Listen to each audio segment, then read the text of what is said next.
This video is gonna hurt to make, but I'll try to press on. At least try to. It finally happened. For the first time in 3 years, the Troy Trojans will not be playing in a bowl game. I'm just glad we were able to put in some fights before the season was fully cut short. That being said, if you are calling for the firing of Gerard Parker, you are misjudged. This is most certainly a rebuild year, and first-year rebuilds don't normally produce winning seasons in the first year. I know John Summerall will be pointed out as a counterexample, but he was kind of a once-in-a-lifetime deal, as I'm sure most Trojan fans will find out soon.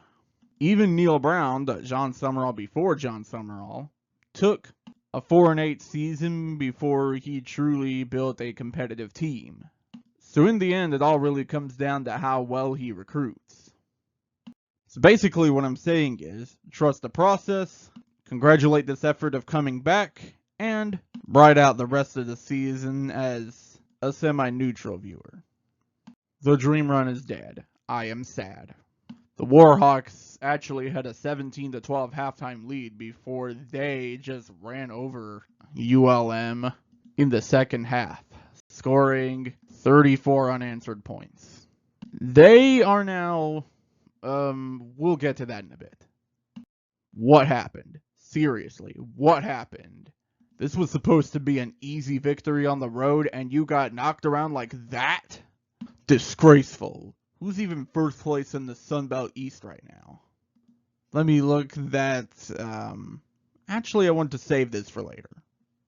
And the toilet bowl of the Sun Belt East, we see App State finally get its first win in the Sun Belt Conference over Georgia State. Historians might be wondering how this team even got to the 2023 Sun Belt Championship, other than James Madison being ineligible, for reasons.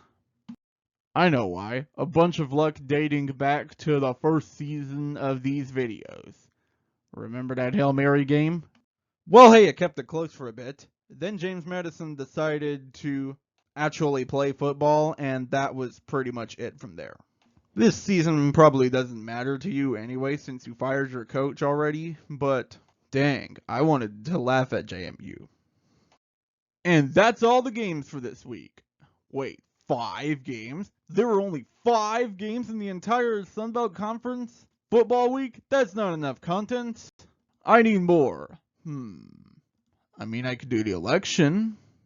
Basketball season's coming up. Ooh, I've got it.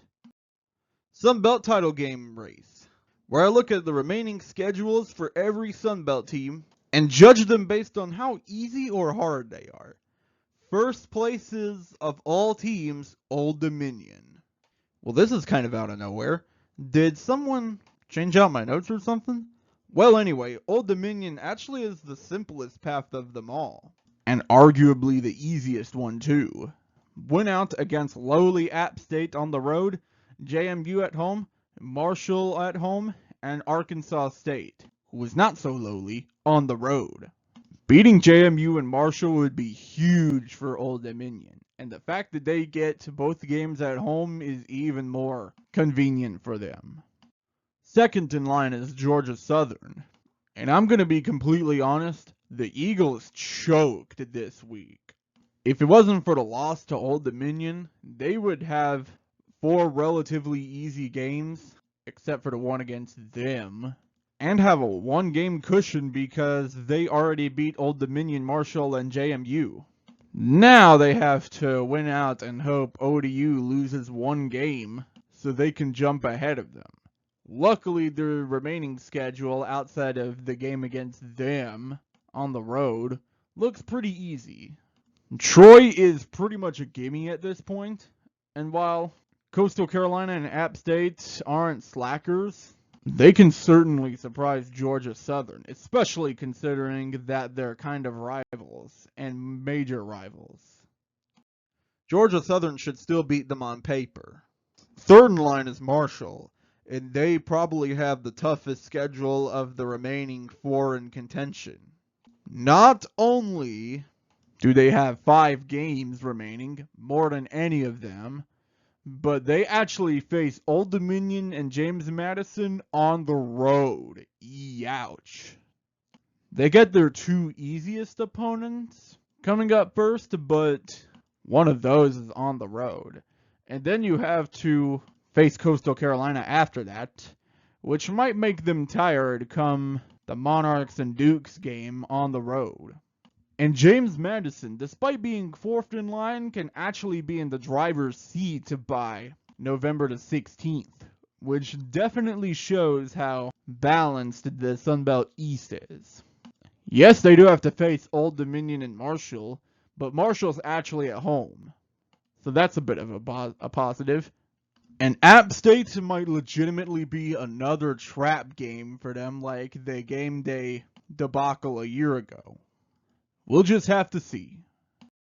Now for the West Side Story. No, this is not a reference to a certain musical. Louisiana's pretty firmly in control of the driver's seat. Not only are they in first by kind of a wide margin, potentially by November 16th, but they also have by far the easiest schedule you could get from a Sunbelt contender. Their toughest two games they have to face at home, then they have Troy, which like I said is a gimme, and then it all comes down to how ULM is doing by this point. If they've crashed and burned, or if they've rebounded from the game against them. Second in line is Arkansas State, which makes me realize that there can legitimately be an Old Dominion Arkansas State championship game, and now I am sad, because we would be mocked like no other if that actually happened. Arkansas State actually has a bit of an easy road too, with the only other game on the road being against Georgia State, which is a team that hasn't even recorded a Sunbelt victory yet.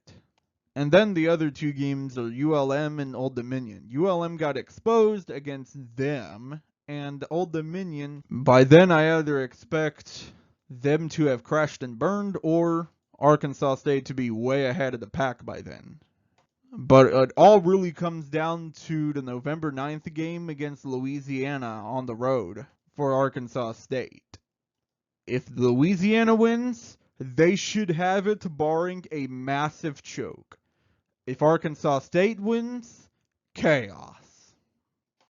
Third in line is them, which makes me worry that the no titles for you in football haha joke will go stale, and they'll actually make it and win it.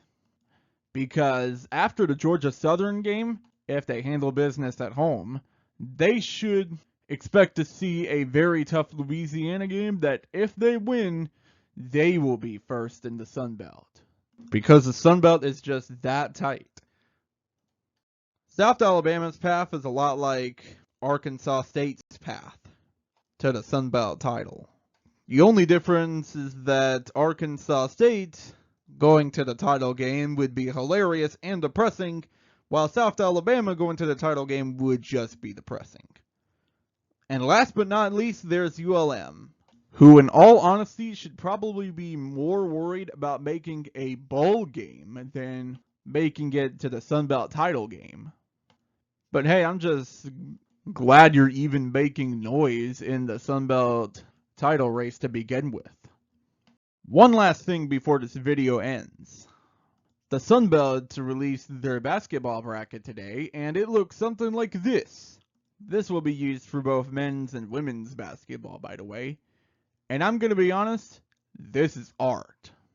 And that will do it for this video. Thanks for watching, guys. Be sure to like, subscribe, comment, share, ring the bell, and don't forget about John 3:16.